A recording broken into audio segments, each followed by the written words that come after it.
በጣም ጥቂት ደቂቃዎች ነው የምቆየው። ቀደም ወርሺፕ ሊደሩ ሲናገር አንድ ነገር ይናገር ነበር። እግዚአብሔር ይጎበኘናል። መጽሐፍ ቅዱስ ላይ ባታወጡም ከሰማችሁኝ በቂ ነው። ለምን 3 ቦታ ስለሚሄድ ከኔ ጋር ስትሄዱ እንዳንጠፋፋ በጌታችን ስም ዘፍጥረት ምዕራፍ 50 ቁጥር 22 ጀምሮ በጌታችን ስም አነባለሁ። እንደዚህ ይላል። ዮሴፍም ዘፍጥረት ምዕራፍ 50 ከቁጥር 22 ጀምሮ ዮሴፍም በግብጽ ተቀመጠ፣ እርሱና የአባቱም ቤተሰብ። ዮሴፍም 110 ዓመት ኖረ። ዮሴፍም የኤፍሬምን ልጆች እስከ 3 ትውልድ አየ። የምናሴ ልጅ የማኪር ልጅም በዮሴፍ ጭን ላይ ተወለዱ። ዮሴፍም ወንድሞቹን ጠርቶ እንዲህ አለ፣ እኔ እሞታለሁ፣ እግዚአብሔርም መጎብኘትን ይጎበኛችኋል። እግዚአብሔር ምን ያደርጋችኋል?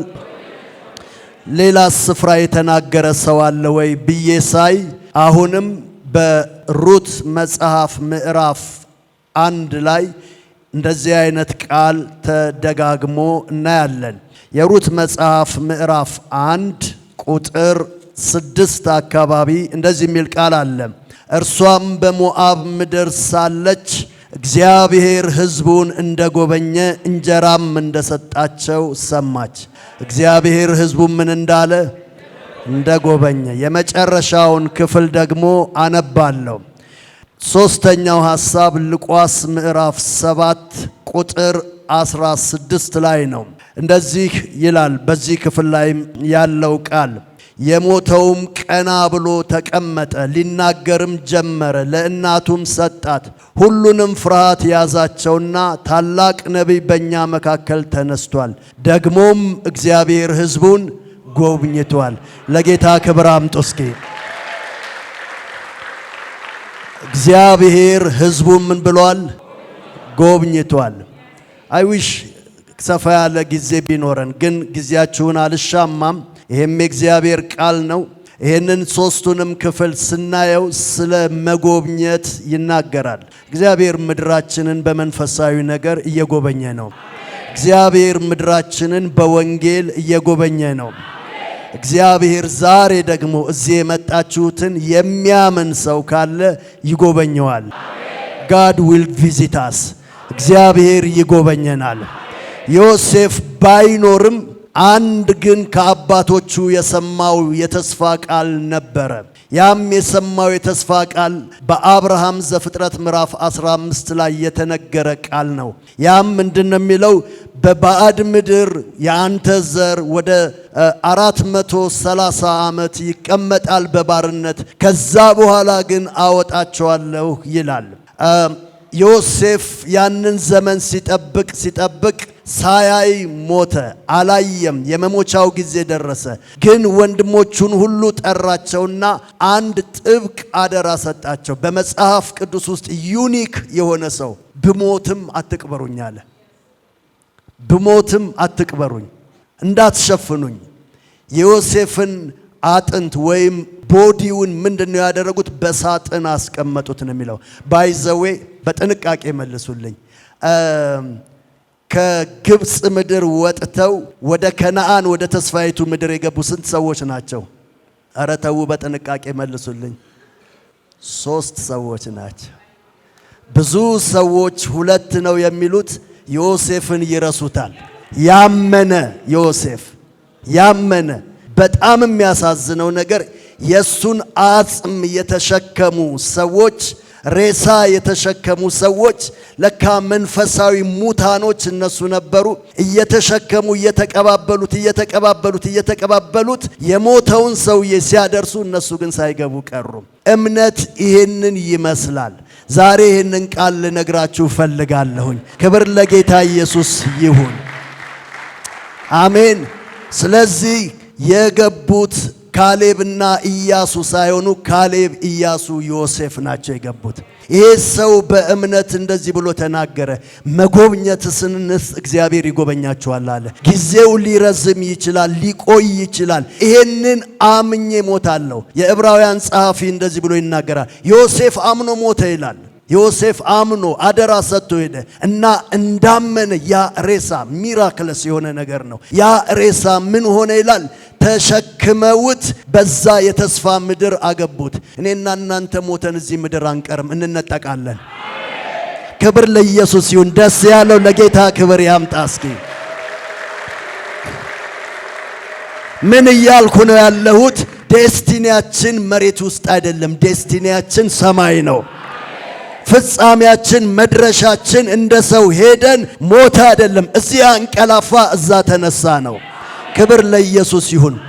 ይሄ ሰው ለወንድሞቹ እንደገናም ለሚመጣው ትውልድ ነው ይህንን የተናገረው። መጎብኘትንስ እግዚአብሔር ይጎበኝ፣ ግን ዶንት ፎርጌት ሚ አለ። እንዳትረሱኝ፣ እንዳትቀብሩኝ አለ። የዮሴፍን ኑዛዜ ወይም ቃል ወንድሞቹ ሰምተው በሳጥን አኖሩት። ከዛ በኋላ ልክ ያ ጊዜ ሲመጣ ዮሴፍ እንዲህ ብሏል፣ ወንድማችን ስለዚህ ይዘነው እንሂድ ብለው ይዘውት ገቡ ይላል። ኑሃሜንን ብዙዎቻችን እናውቃለን። ብዙ መጽናናትን የጠበቀችው ከባሏ ከአቤሜሌክ ነው። ብዙ መጽናናትን የጠበቀችው ከልጆቿ ነው። ጉብኝትን አገኛል ባልጠበቀችው መንገድ ነው። በፍጹም ከዚህ መጎብኘት ይመጣል ብላ ባላሰበችው መንገድ ለካ የሷ ጉብኝት በሩት በኩል ነበረ። የቴዎሎጂ አስተማሪዎች እንደዚህ ይላሉ። ቦዔዝ ዊዛውት ሩት ሂውድ ሃቭ ቢን ሩትለስ ይላሉ። ያለ ሩት ቦዔዝም ሩትለስ ይሆን ነበረ ይላሉ። እና ምን ልላችሁ ፈልጌ ነው፣ ለኑሃሜን የመጣው ጉብኝት በባሏ አይደለም፣ በልጆቿ አይደለም፣ ባልጠበቀችው በኩል በሩት ጉብኝት መጣ። እግዚአብሔር ዛሬ ባልጠበቃችሁት መንገድ ጉብኝት ያደርጋል። እናንተ ያሰባችሁታል፣ እናንተ ታርጌት ያደርጋል፣ እናንተ ያቆማችሁት ይሄ እንዲያርግ ያ እንዲያርግ በእናንተ ስሌት ሳይሆን እግዚአብሔር በራሱ ስሌት ወደ እናንተ ዛሬ ይመጣል። በራሱ መንገድ ዛሬ ወደ እናንተ እግዚአብሔር ይመጣል። ሩት ለ10 ዓመት ያህል በሞዓብ ምድር ውስጥ ስደተኛ ሆና፣ ለምን? ከቤቴል ነው የሸሸችው። ቤቴል ማለት የእግዚአብሔር የእንጀራ ቤት ማለት ነው።